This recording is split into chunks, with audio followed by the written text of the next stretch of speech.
Coucou, c'est Estelle. Bienvenue dans le French Vocal, le podcast pour apprendre un français authentique, vivant, culturel. Celui qu'on parle vraiment au quotidien. Ici, je t'aide à comprendre les Français et parfois à les décoder. Car aujourd'hui, on parle d'un sujet sensible, l'argent. En France, on ne parle pas d'argent. C'est privé, c'est intime, c'est mal vu. Entre amis, entre collègues, parler d'argent peut créer un malaise. Demander combien quelqu'un gagne, c'est considéré comme intrusif, c'est-à-dire considéré comme quelque chose qui dépasse les limites de la vie privée. Mais il y a un moment où les Français parlent d'argent très très ouvertement. Et ce moment, c'est quand ils cherchent un appartement. Donc aujourd'hui, on va décrypter ensemble ce paradoxe. En France, poser la question « Tu gagnes combien ?» c'est presque violent. Même entre amis proches, on ne donne pas son salaire exact. En famille non plus. Pourquoi ? Parce que la France a un rapport très fort à l'égalité. On évite d'afficher les différences de revenus. On valorise la discrétion. En entreprise, c'est encore plus marqué. Dans certaines sociétés, parler de salaire, c'est carrément interdit. Et c'est dommage, parce que si personne ne parle de son salaire, il devient difficile de comparer et donc de négocier. On va faire aujourd'hui un petit point vocabulaire. Je vais te donner quelques termes clés très importants à connaître lorsqu'on parle d'argent. Le salaire brut, c'est le montant avant les cotisations sociales, qui sont très importantes en France. Le salaire net, à l'inverse, c'est ce que tu reçois réellement sur ton compte bancaire. Attention donc si tu cherches un travail en France, renseigne-toi toujours sur le montant du salaire net, car tu risques d'être déçu si tu penses recevoir le montant brut affiché sur la fiche de poste. Une fiche de paye, c'est le document officiel qui détaille ton salaire. On l'appelle parfois aussi la fiche de salaire. Négocier son salaire, c'est discuter pour en obtenir plus. Et une augmentation, eh bien, c'est quand ton salaire augmente, devient plus important. Allez, voilà pour le petit passage technique, ces mots de vocabulaire qu'il ne faut pas manquer lorsqu'on parle d'argent au travail. Cette fois-ci, on va parler de l'argent, mais entre amis, dans des situations de loisirs. Car il nous arrive parfois de parler d'argent. Au restaurant, par exemple.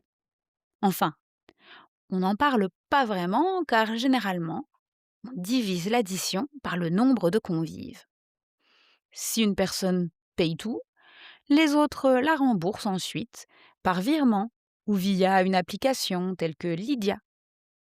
Mais attention, on ne fait pas comme aux États-Unis.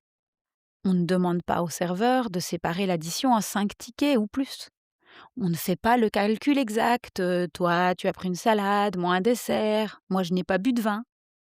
Ça, en France, ça s'appelle faire des comptes d'apothicaire. Et c'est mal vu. On trouve ça un peu mesquin. Il existe d'ailleurs un sketch, c'est-à-dire un petit extrait comique, très célèbre, de la comique Muriel Robin qui s'appelle L'addition. Il est très drôle et il fait vraiment partie de la culture française. Je te mettrai le lien dans la description. Dans un autre registre, les Français parlent beaucoup des impôts. Ils disent que c'est trop cher, qu'ils en payent trop. Mais en même temps, beaucoup sont attachés à ce système, car les impôts financent l'éducation publique, la sécurité sociale, les retraites. On critique, mais la plupart du temps, on reconnaît l'utilité de ces impôts. Ce dont on ne parle pas, en revanche, c'est du montant exact que chacun paie. On ne dit pas facilement dans quelle tranche d'imposition on se trouve, c'est-à-dire le pourcentage appliqué à ses revenus. Encore une fois, l'argent reste personnel. L'argent est donc tabou, sauf quand tu cherches un appartement. Là, tout change. Pour louer un logement, on te demande, accroche-toi et prends des notes car la liste est longue. Une pièce d'identité, un contrat de travail, tes 3 dernières fiches de paye, ton dernier avis d'imposition, c'est-à-dire ce que tu as payé comme impôt l'année précédente, une attestation de ton employeur et un garant avec ses fiches de paye à lui. Et en général, tu dois gagner 3 fois le montant du loyer, être en contrat de travail à durée indéterminée. Il faut présenter ce dossier complet avant même la visite. Ton propriétaire peut donc connaître ton salaire exact, ton type de contrat et ta situation fiscale. Bref, il en connaît bien plus sur ta situation financière que tes meilleurs amis. En France, c'est donc un peu le parcours du combattant, c'est-à-dire que c'est très compliqué pour trouver un appartement à louer. J'en ai moi-même subi les conséquences l'été dernier, quand nous cherchions un appartement pour nous installer à Besançon. J'ai appelé une quinzaine d'agences immobilières. J'ai toujours eu la même réponse. Ah non, vous ne pouvez pas présenter 3 fiches de paye françaises, alors revenez au mois d'octobre. Très pratique, quand on arrive au mois de juillet et qu'il faut scolariser ses enfants à la rentrée. Heureusement, ma petite sœur s'est portée caution. Ça signifie qu'elle s'est engagée à payer le loyer à notre place si nous avions un problème. Grâce à ça, on a pu rassurer les propriétaires et nous avons pu louer un appartement. Mais c'est uniquement parce qu'elle-même avait les fameuses 3 fiches de salaire françaises. Si tu es étranger et que tu t'installes en France, sache qu'il existe des organismes qui peuvent se porter caution pour toi.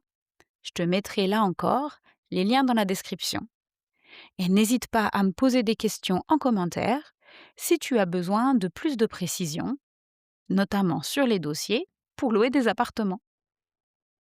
Bon alors, en conclusion, l'argent en France, est-ce que c'est tabou ou normal d'en parler? Je dirais pour conclure que l'argent n'est pas tabou en France, mais il est contextuel, socialement chargé. Il est discret dans la sphère privée, mais il devient extrêmement administratif lorsqu'il s'agit du logement. Et toi, dans ton pays, est-ce qu'on parle facilement d'argent? Avant de terminer cet épisode, je voudrais te partager quelques expressions françaises autour de l'argent. Par exemple, être dans le rouge. Ça veut dire ne plus avoir d'argent. Au contraire, rouler sur l'or, c'est être très très riche. Et puis, je te rappelle l'expression qu'on a découvert ensemble en parlant du restaurant. Faire des comptes d'apothicaire. C'est calculer chaque détail d'une dépense de manière excessive. Allez, répète-les après moi. Être dans le rouge. Il roule sur l'or. On ne fait pas des comptes d'apothicaire. Et si tu veux approfondir les notions vues dans cet épisode, inscris-toi à la newsletter. Tu pourras ainsi recevoir la fiche d'activité qui contient des exercices pour pratiquer ton vocabulaire, les expressions clés et des activités de production. Ça se passe sur parlonsfrench.com. Le lien est en description. Et tu y trouveras également un article sur le blog en français et en anglais qui reprend les points principaux de cet épisode. J'ai également une annonce importante à te faire. La semaine prochaine, je participerai au Podcaston. Je vais donc enregistrer un épisode spécial avec l'association Miroir du Monde, basée à Besançon. J'ai hâte de tout te dévoiler à ce moment-là. Alors abonne-toi au podcast pour ne surtout pas rater cet épisode spécial qui me tient à cœur. Allez, merci d'avoir écouté le French Vocal. À tout vite. Bisous.